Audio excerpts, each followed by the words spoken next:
Good afternoon to all of you. I am Wasim Khan. Today we discuss on priority scheduling. Priority scheduling क्या होती है? ए priority number जिसको हम बोलते हैं integer is associated with each process. Her process के साथ एक नंबर रहेगा, इंटीजर नंबर रहेगा जो उस प्रोसेस की प्रायोरिटी को डिसाइड करेगा. जो सीपीयू होता है allocated to the process with the highest priority. मतलब जो स्मॉल इंटीजर होता है वो रिप्रेजेंट करता है हाईएस्ट प्रायोरिटी. अगर 3 प्रोसेस है, पहली प्रोसेस की प्रायोरिटी हमें डिसाइड करना है, तो अगर 3 प्रोसेस है उनकी प्रायोरिटी गिवन है, जैसे P1 की प्रायोरिटी है 3, P2 की जो प्रायोरिटी है 4 और P1 की है 1, तो हाईएस्ट प्रायोरिटी किसकी होगी? जिसका स्मॉल इंटीजर नंबर होगा. अब जो प्रायोरिटी शेड्यूलिंग होती है वो प्रीएम्प्टिव भी होती है और नॉन प्रीएम्प्टिव प्रायोरिटी शेड्यूलिंग भी होती है.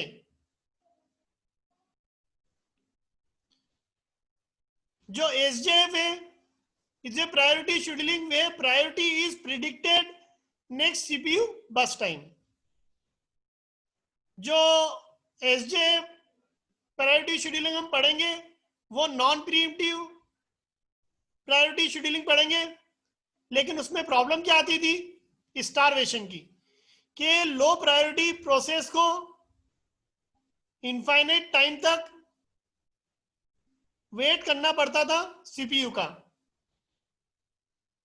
लो प्रायोरिटी प्रोसेस में नेवर एग्जीक्यूट. अब जिस प्रोसेस की प्रायोरिटी कम है उसको इनफाइनाइट टाइम तक सीपीयू का वेट करना पड़ता है, तो इस सिचुएशन को स्टारवेशन कहते हैं. ये एक समस्या रहती है non pre-emptive SJF priority scheduling में.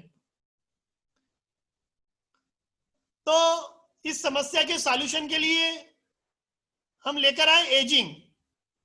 क्या लेकर आए हम? Ageing. As time progresses increase the priority of the process. जैसे जैसे टाइम गुजरेगा हम प्रोसेस की प्रायोरिटी को क्या करेंगे? बढ़ाते जाएंगे. इसको बोलते हैं हम एजिंग. इसको हम क्या कहते हैं? एजिंग. अब हम पहली जो एल्गोरिथम है उसको पढ़ेंगे प्रायोरिटी शेड्यूलिंग में, non pre-emptive SJF CPU scheduling algorithm.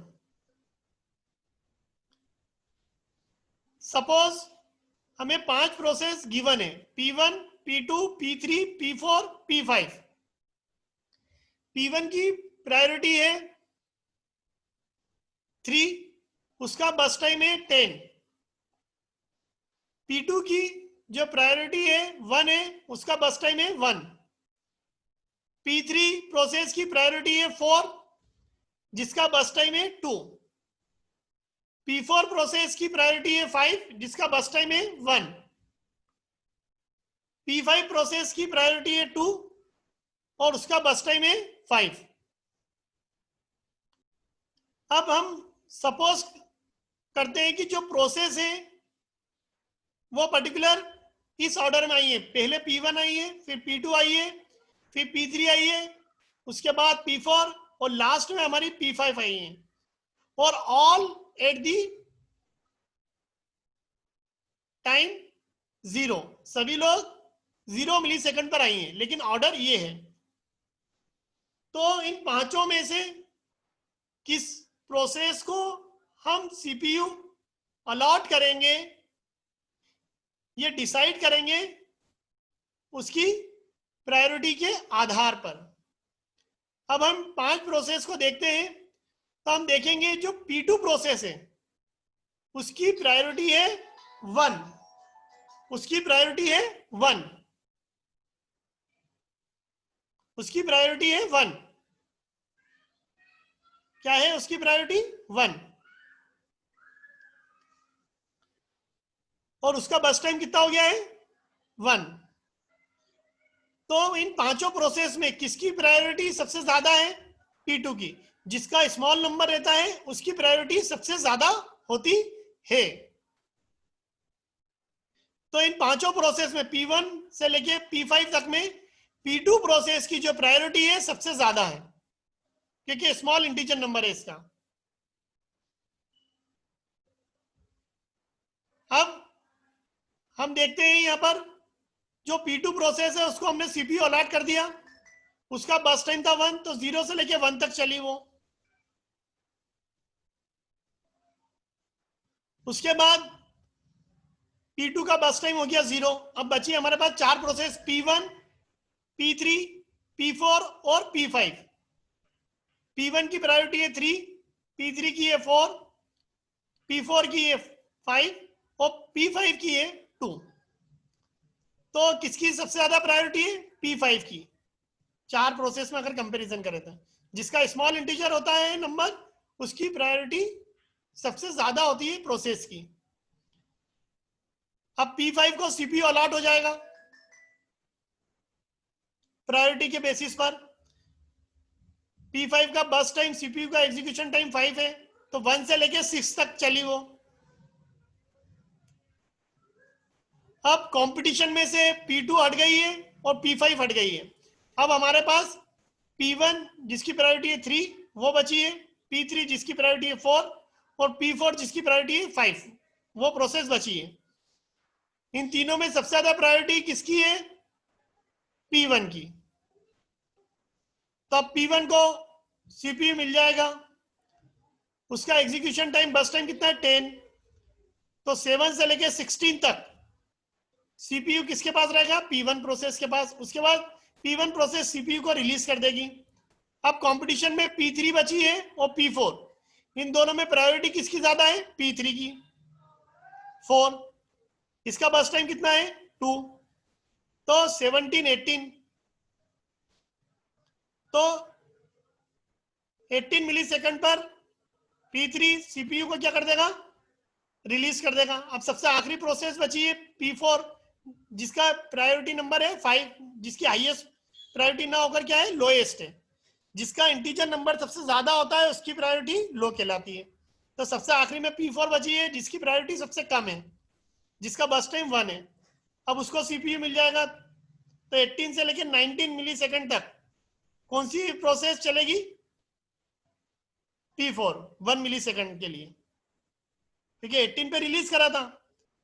उसके बाद P4 को मिल गया सीपीयू। अब हम ओवरऑल थ्रूपुट निकालेंगे तो 5 प्रोसेस है टोटल। पांचों प्रोसेस को एग्जीक्यूट होने में कितना समय लगा? 19 मिली सेकेंड, तो 5/19। टर्न अराउंड टाइम निकालेंगे P1 का, तो P1,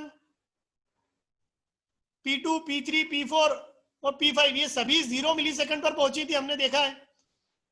तो सिंपल है टर्न अराउंड टाइम निकालना। P1 का टर्न अराउंड टाइम हो गया 16, P2 का हो जाएगा 1, P3 का हो जाएगा 18 और P4 ने अपना एग्जीक्यूशन कंप्लीट करा है 19 मिली सेकेंड पे, तो P4 का 19 और P5 ने अपना एग्जीक्यूशन 6 मिली सेकेंड पे कंप्लीट करा है, तो उसका टर्न अराउंड टाइम हो जाएगा 6। इन पांचों प्रोसेस को हम जोड़ देंगे और 5 से डिवाइड कर देंगे, तो 60 डिवाइडेड बाय 5 तो 12 आ जाएगा। अब वेटिंग टाइम निकालेंगे सभी प्रोसेस का। तो सभी प्रोसेस चूंकि 0 मिली सेकेंड पर आई थी, जब उनको सीपीयू मिलेगा तब से उसका वेटिंग टाइम खत्म हो जाएगा। तो P1 को कब मिला था सीपीयू? 6 मिली सेकेंड पर, तो उसका वेटिंग टाइम क्या हो गया? 6। P2 को सीपीयू मिला था 0 मिली सेकेंड पर, तो उसका हो गया वेटिंग टाइम 0। P3 को मिला था 16 मिली सेकेंड पर, तो उसका वेटिंग टाइम हो गया 16। P4 को मिला था 18 मिली सेकेंड पर, तो उसका वेटिंग टाइम हो गया 18। P5 को मिला था 1 मिली सेकेंड पर, तो उसका टाइम हो गया वेटिंग 1। अब इन पांचों प्रोसेस के वेटिंग टाइम को हम जोड़कर उसको क्या करेंगे? 5 से डिवाइड कर देंगे। तो पांचों को हम जोड़ेंगे तो 41 आएगा। 41 डिवाइडेड बाय 5, तो 8.2 मिली सेकेंड एवरेज वेटिंग टाइम आ जाएगा हमारी प्रोसेस का। तो आज हमने प्रायोरिटी शेड्यूलिंग में non pre-emptive SJF CPU scheduling algorithm को समझा है। नेक्स्ट लेक्चर में अब हम राउंड रॉबिन एल्गोरिथम को पढ़ेंगे कि उसमें कैसे ये जो इस समस्या में, जो इस एग्जाम्पल में प्रॉब्लम आ रही थी, जो non pre-emptive SJF priority scheduling में समस्या आ रही थी कि लो प्रायोरिटी की जो प्रोसेस है उसको लंबे समय तक इंतजार करना पड़ता है हाई प्रायोरिटी की प्रोसेस के एग्जीक्यूशन के कंप्लीट होने का, जिसको हम बोलते हैं स्टारवेशन की। तो non pre-emptive SJF CPU scheduling जो कि प्रायोरिटी शेड्यूलिंग में है, तो प्रायोरिटी शेड्यूलिंग में non pre-emptive SJF CPU scheduling में कौन सी समस्या आ रही थी? स्टारवेशन की, के लो प्रायोरिटी की प्रोसेस को लंबे समय तक, इनफाइनाइट टाइम तक वेट करना पड़ता है हाई प्रायोरिटी की प्रोसेस के एग्जीक्यूशन के कंप्लीट होने के लिए, जिसको हम बोलते हैं स्टारवेशन की समस्या। तो नेक्स्ट एल्गोरिथम में हम पढ़ेंगे इसका सॉल्यूशन क्या है स्टारवेशन का, जो कि एजिंग है, उसको हम नेक्स्ट लेक्चर में डिस्कस करेंगे। तो आज का लेक्चर में यही क्लोज करूंगा। Thank you very much.